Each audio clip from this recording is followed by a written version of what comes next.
They made me sleep in the store for 20 years. 20 years.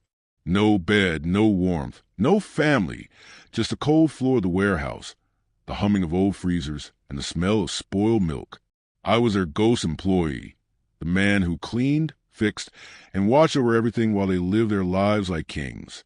And tonight, they finally found out I was worth $125 million.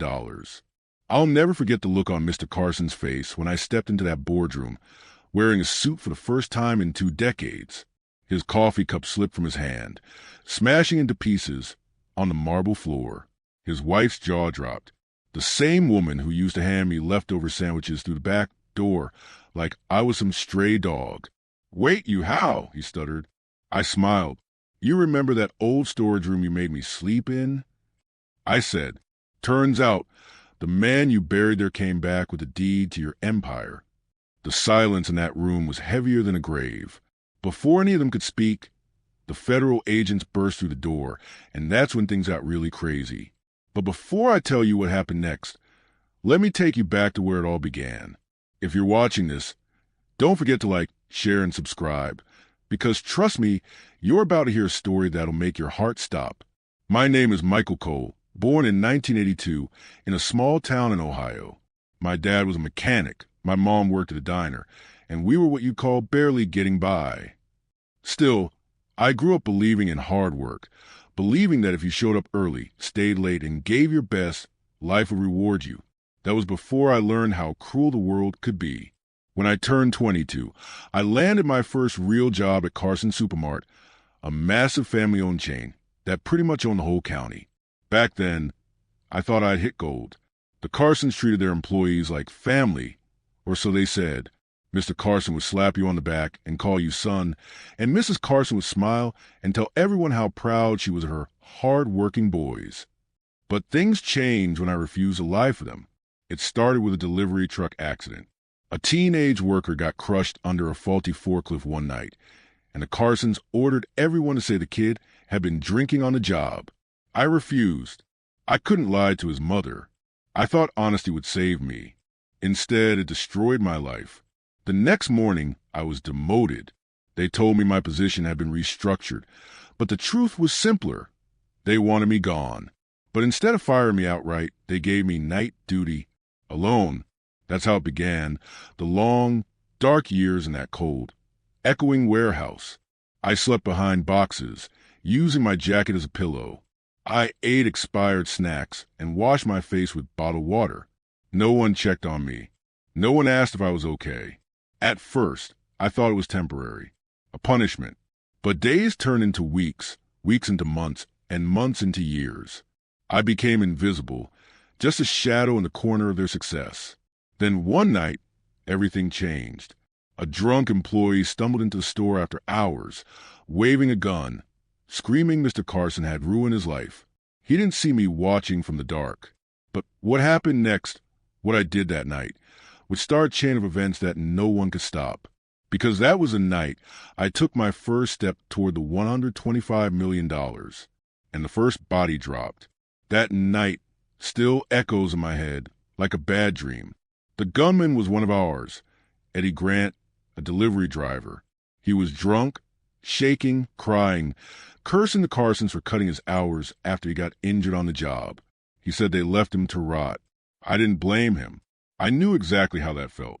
He stormed into the back room where the Carsons kept their private safe, yelling, "They owe me. I gave them my life." His voice cracked like a man on the edge. I was in the shadows, holding a wrench, my heart pounding in my throat. Then I heard the click of the safety. He was really going to do it. Before I could think, I rushed him. The gun went off. The sound exploded in my ears, and when the smoke cleared, Eddie was on the floor, blood spreading under his jacket. The bullet had ricocheted off a metal rack and hit him in the neck. He tried to speak, but all I heard was a whisper. "They ruined me." I stood frozen.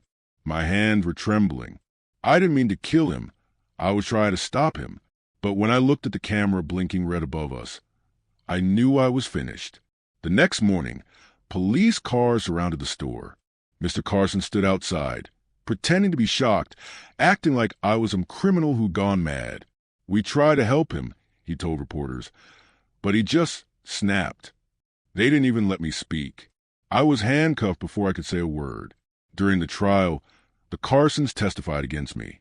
They said I had a history of violence, that I'd been stealing from the store, that I'd threatened Eddie before. Lies! Every single word. I looked at Mrs. Carson in the courtroom that day, and she looked right back at me with the same smile she used to give when handing me those leftover sandwiches. Only now, it was a smile of victory. They sentenced me to 15 years for manslaughter. 15 years in a state prison for a crime I didn't mean to commit. I spent the first 2 years in silence, eating, sleeping, surviving. But it was in that place, among killers, thieves, and men who'd lost everything, that I met the person who changed my life. His name was Victor Hale, a quiet, older man who used to work as a corporate attorney before his own company set him up for fraud. He had that calm, dangerous intelligence you only see in people who know how to play the long game.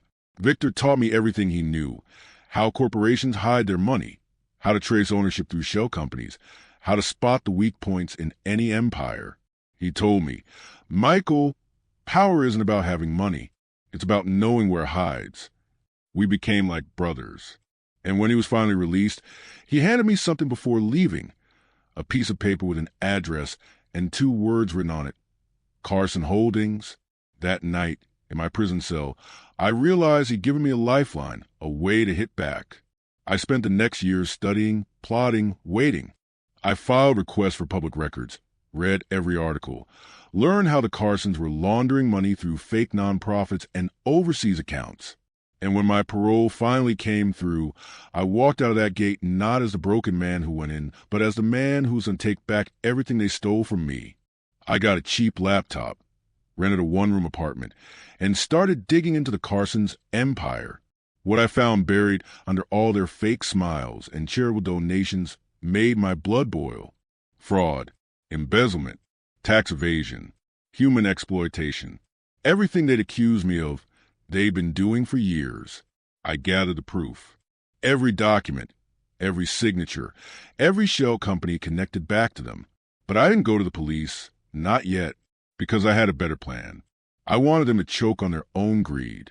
So I created my own company, quietly in the shadows.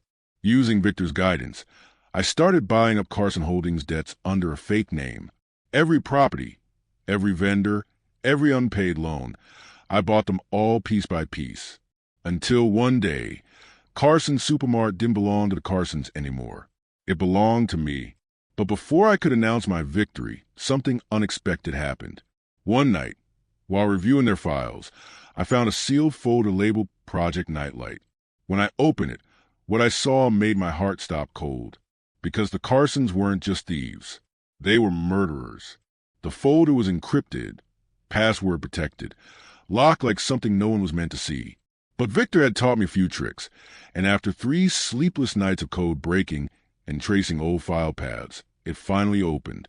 Inside were scanned contracts, offshore transfers, and something worse, records of disposal payments. Names, dates, amounts, and a pattern that made my stomach twist. Each payment came after an employee had died or disappeared. Eddie Grant was on the list. So was a cashier named Maria Lopez. She'd supposedly moved away, but now I knew she never did. And the most chilling entry of all was dated 2 weeks after my arrest. Next to it was my name, Michael Cole, $50,000. The note beside it read, "Confirmed, framed job successful." I sat there staring at the screen, shaking. They hadn't just ruined my life by accident. They paid someone to make sure I'd never walk free again. That was the night my revenge stopped being about justice. It became personal. The next morning, I drove to the police precinct where Detective Howard, the man who'd arrested me years ago, was still working. I walked in wearing a hoodie, pretending to be a potential whistleblower.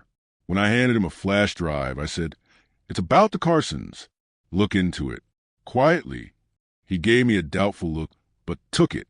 2 days later, he was found dead in a car crash. His death was ruled an accident, but I knew better. The Carsons had eyes everywhere. They were watching, and they knew someone had reopened their secret. That's when I realized I couldn't fight them the normal way. The law wouldn't save me. I had to use their own tactics. Deception, fear, control. I went underground. I changed my name to Miles Daniels, grew a beard, and moved 3 towns over to a rundown neighborhood where no one asked questions. There, I met Nora, a nurse who worked night shifts and lived next door. She had this quiet warmth about her, the kind that made you forget how cruel the world could be. For the first time in 20 years, I felt human again. But even as I started to fall for her, I couldn't tell her the truth.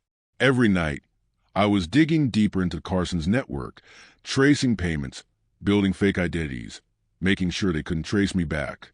And that's when fate stepped in again. One evening, Nora came home shaken, saying a black SUV had followed her from the hospital. My blood ran cold. When I checked the footage from the camera I'd hidden on my porch, I froze. It was Ryan Carson, the Carsons' only son, the same spoiled heir who once called me warehouse trash. He wasn't just watching her, he was watching me.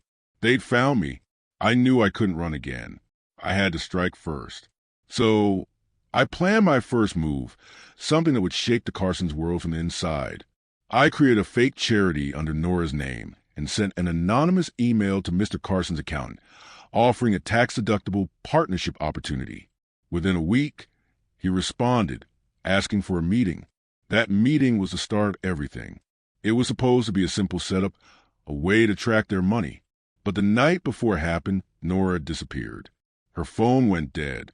Her apartment was empty, and there was only one clue left behind. Her necklace, broken, lying on my doorstep with a note that said, "Stop digging, or she dies next." My blood went cold.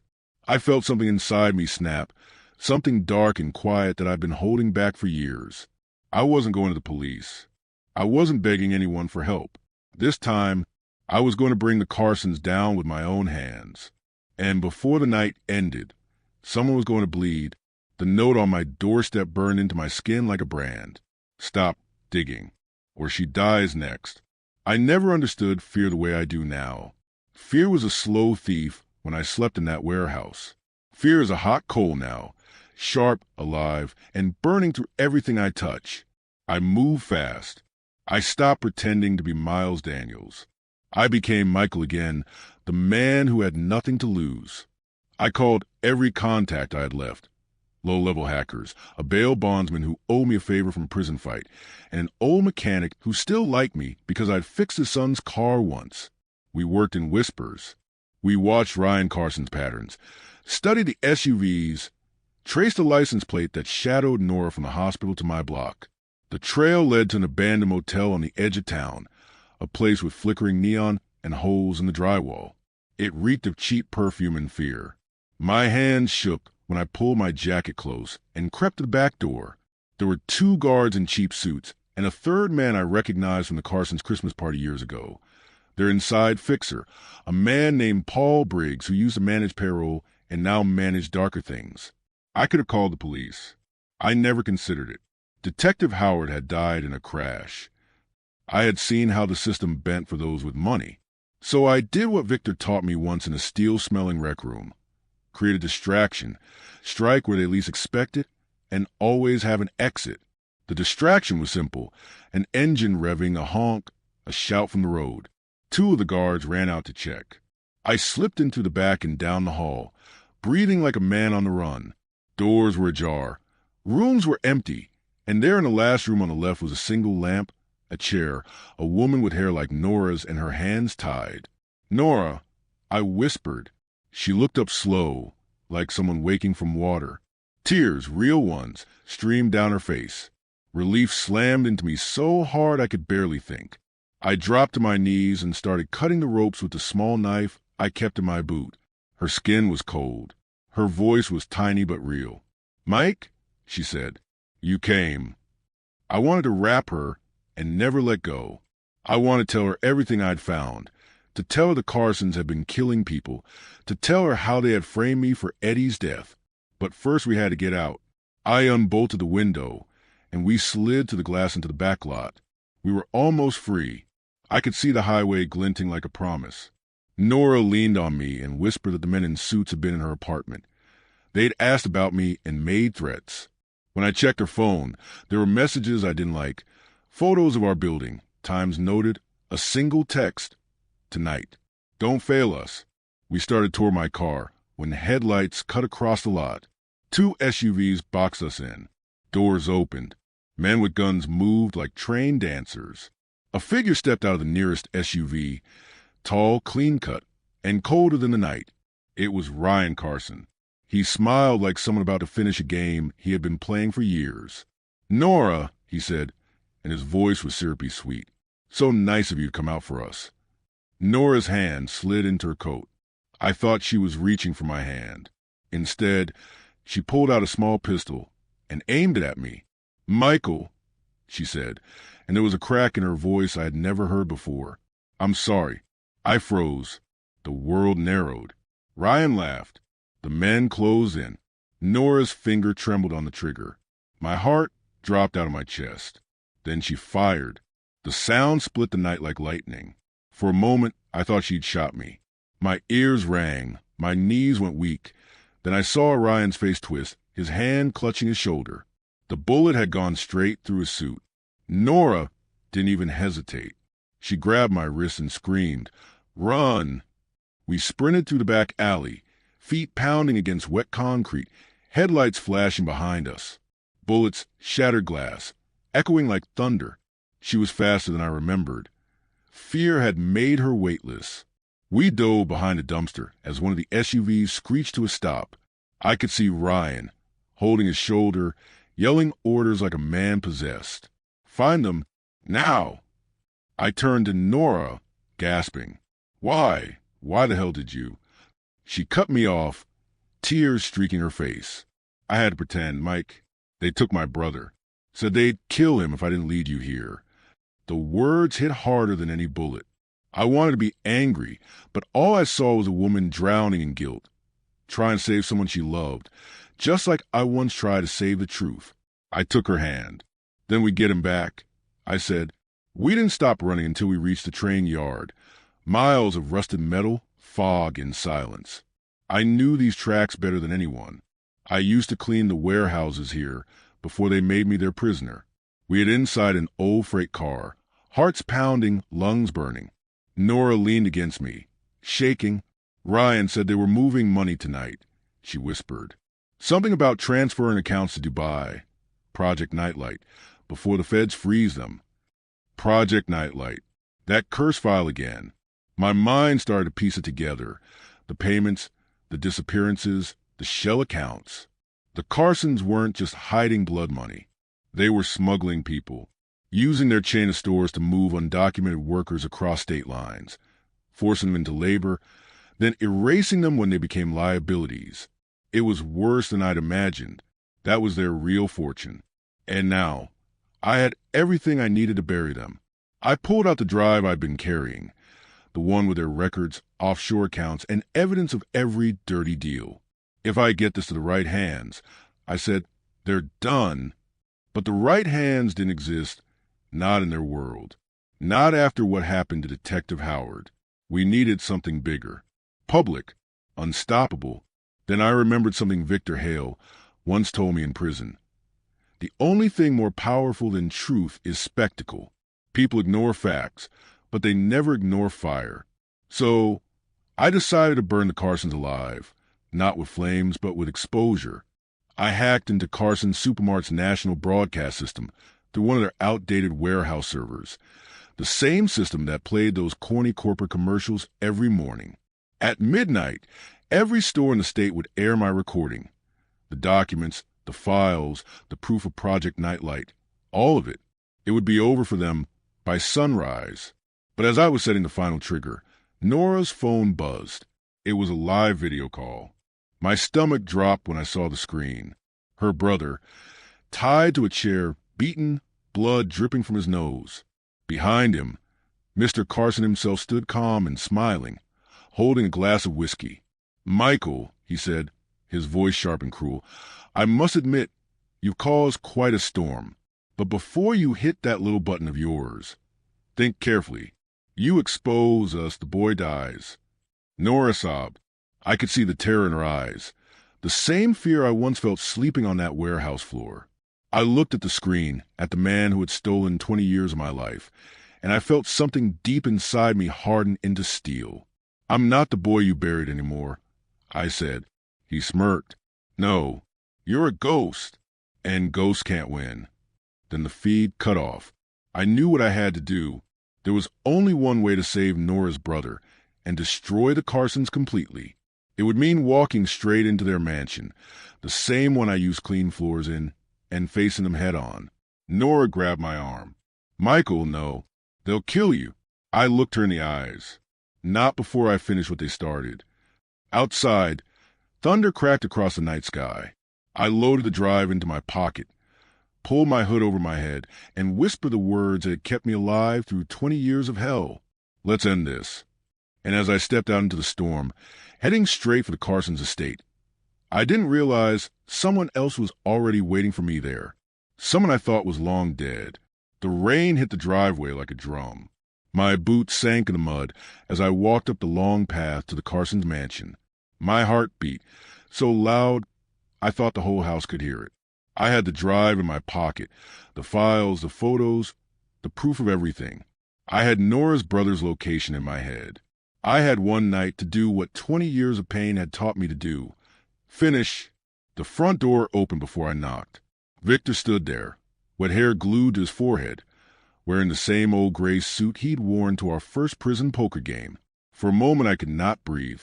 I thought he was dead. He was not dead. He had died on paper, breathed new life in the shadows, and walked back into my life with a quiet smile. You look tired, he said. Good. We start tired. Inside, the mansion smelled of lemon polish and old money. Portraits of smiling Carsons watched us like jury members. Paul Briggs sat at the grand piano, fingers tapping, pretending to play. Ryan sat on the stairs, wrapped in a towel, a bandage on his shoulder. Mr. Carson lounged in an armchair with his glass of whiskey. Mrs. Carson moved like a queen, cold and bright. They saw me, and something like triumph passed over their faces. Michael, Mr. Carson said, you finally decided to come home. You came to the wrong house, I said. Victor stepped forward and clicked his fingers. It was like dropping a stone in a dark pond. The lights flicked. The door slammed. From the windows, men in suits, FBI patches on their shoulders, flooded the yard. My hands shook so badly I had to grip the drive to stop it from falling. You think you own them now? Mrs. Carson hissed. We can buy anyone. The FBI men moved in slow, careful lines. Detective Harrigan, real this time, read Mr. Carson his rights. Cameras rolled from every angle. My files were already streaming across half the state, thanks to a backdoor Victor had left open in the store servers. People who had been afraid to speak now called in with names and dates. Victims, witnesses. They read the counts aloud. Embezzlement, human trafficking, bribery, murder for hire. Paula Carson's face went white. Ryan's jaw dropped. Paul started to sweat. Then I heard a small sound behind the drawing room curtain. A door creaked. Nora's brother stumbled out, eyes wild, bruises dark like old storms. He fell into Nora's arms the moment she ran to him. She sobbed so loud I could hear it in my bones. The years of weight inside me, anger, loneliness, hunger for justice, cracked open like ice in spring. I let the break happen. Mr. Carson tried to stand. You have no proof, he spat. You're a thief. That's where you're wrong, Victor said. He stepped forward and laid a stack of papers on the table. These were filed under shell companies you control. These signatures belong to your nephew.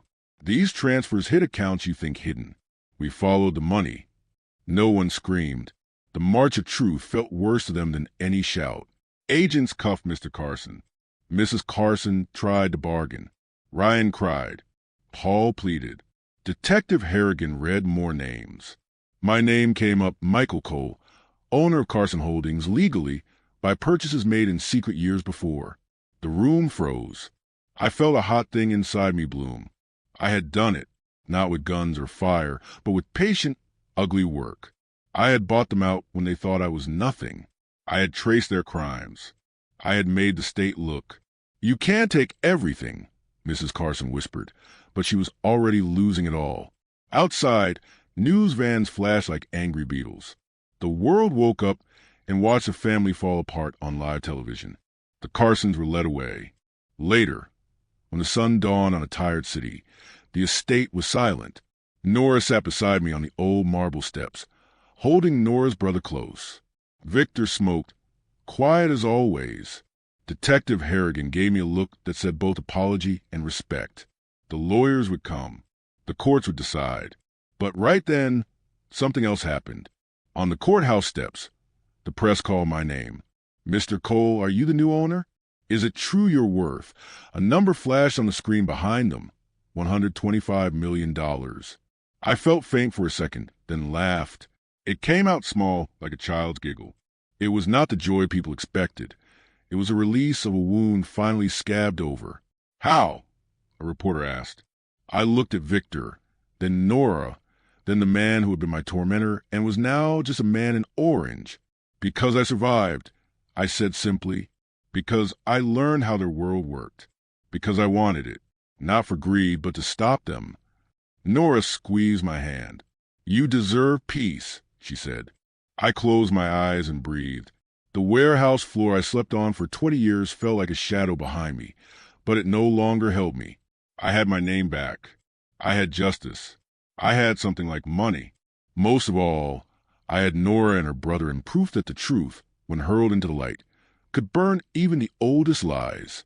As the agents led them away and the cameras followed, I felt something else begin to grow, something soft and slow. Forgiveness was not for them, not yet, but for me, maybe. For the first time, I let myself believe it. When the day ended, Victor slipped a small envelope into my hand. Inside was a single line: "This is your life. Don't sleep in anyone's warehouse again." I smiled. I wouldn't. I walked away from the mansion with Nora at my side. Rain washing cleaned the last of the mud from my boots, and for the first time in 2 decades, I stepped into a world that belonged to me.